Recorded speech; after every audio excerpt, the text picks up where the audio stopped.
வந்தவாசி என்கின்ற ஒரு அழகான கிராமத்தில் தக்ஷிணாமூர்த்தி என்ற தாத்தா வாழ்ந்து வந்தார். தக்ஷிணாமூர்த்தி தாத்தாவின் பேத்தி திலகா பள்ளி விடுமுறைக்கு ஊருக்கு வந்திருந்தாள்.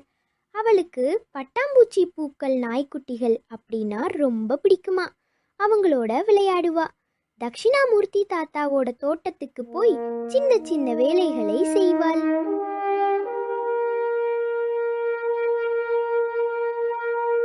அப்படி ஒரு நாள் இருக்க, தாத்தா கூட தோட்டத்துக்கு போற வழியில ஒரு பூவை பறிச்சு செடிய நாசம் பண்ணிட்டா திலகா.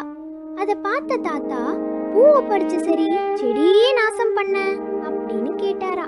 உடனே திலகா, பூவை கொடுத்துருச்சு, செடி இருந்து இனிமே என்ன பயன் அப்படின்னு சொன்னாரா. உடனே தர்ஷனா தாத்தா, இந்த செடி இருந்து அதுக்கு தண்ணி ஊத்தினா அது தினமும் உனக்கு ஒரு பூ விடும். நம்மளை போலவே செடிகளுக்கும் மரங்களுக்கும் உயிர் இருக்குன்னு நீ தெரிஞ்சுக்கணும் அப்படின்னு சொன்னாராம் தாத்தா.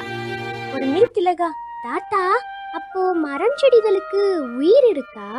அவைகள் எல்லாம் நம்ம கூட பேசுமா அப்படின்னு கேட்டாலாம். தாத்தாவும் ஆமா, உடனே செடி கொடிகளுக்கு உயிர் இருக்கு, நீ வேணும்னா மரம் செடி கொடியோடு பேசிப்பாரு அப்படின்னு சொன்னாராம் தாத்தா. சரிங்க தாத்தா அப்படின்னு கேட்டுக்கிட்டாலும் திலகா. மறுநாள் தாத்தா கூட தோட்டத்துக்கு வந்து தண்ணி ஊத்தும் போது திலகா எல்லா செடி கொடிகளுக்கும் தண்ணி ஊத்திட்டு மரங்கள் கிட்டடா பேசிக்கிட்டே இருந்தாளாம். இது போல தினமும் தண்ணீர் ஊன்கிட்டே பேசிக்கிட்டே இருப்பா.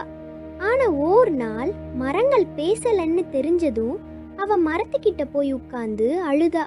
அவ அழும்போது உடனே அந்த மரம் அவளை கூப்பிடுச்சான். அதிர்ச்சியான திலகா, மரம் அவகிட்ட பேசுச்சா. சந்தோஷப்பட்ட திலகா மரத்தை கட்டி பிடிச்சுக்கிட்டு, நீ என்கிட்ட பேசுனியா? இத்தனை நாளா ஏன் நீ என்கிட்ட பேசல அப்படின்னு கேட்டாலாம் திலகா. அதுக்கு மரம் சொன்னுச்சான், ஒரு காலத்துல நாங்களும் மனுஷங்க கூட எல்லாம் பேசிக்கிட்டு தான் இருந்தோம். ஆனா மனுஷங்க அவங்க தேவைக்கு அதிகமா காடுகளை வெட்டி தீட்டாங்க.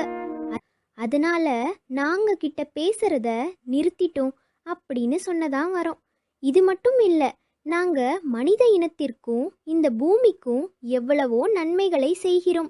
உதாரணத்திற்கு சொல்லணும்னா, சுவாசிக்கிறது மூலமா பூமியில இருக்கிற தண்ணியை உறிஞ்சி ஆவியாக்கி அனுப்புறோம். அது மழையா உங்களுக்கு பெய்கிறது. மண்ணரிப்பு தடுப்பதற்கு எங்க வேர்களை நிலத்துல ஊன்றி அதை நல்லா இறுக்கி பிடிச்சுக்குவோம். குருவிகள், பறவைகள் மற்றும் எத்தனையோ விலங்குகளுக்கு நாங்க அடைக்கலம் கொடுக்கிறோம். இது போன்ற பல நல்ல விஷயங்களை நாங்கள் செய்கிறோம் அப்படின்னு மரம் சொன்னிச்சான். இதை கேட்க திலகா ரொம்ப சந்தோஷம். இத்தனை நாளா இதெல்லாம் எனக்கு தெரியாது தெரியுமா அப்படின்னு சொல்லிட்டு மரத்துக்கு டாட்டா பாய் சொல்லிட்டு கிளம்பிட்டாளா திலகா. குழந்தைகளே, நாம தெரிஞ்சுக்க வேண்டியது என்னன்னா, நல்ல மனசோட நல்ல காரியம் எது செஞ்சாலும் இந்த உலகத்தில் இருக்கிற எல்லா பொருட்களும் உயிர்களும் நம்ம கிட்ட அன்போடவும் பரிவாவும் நடந்துக்கும்.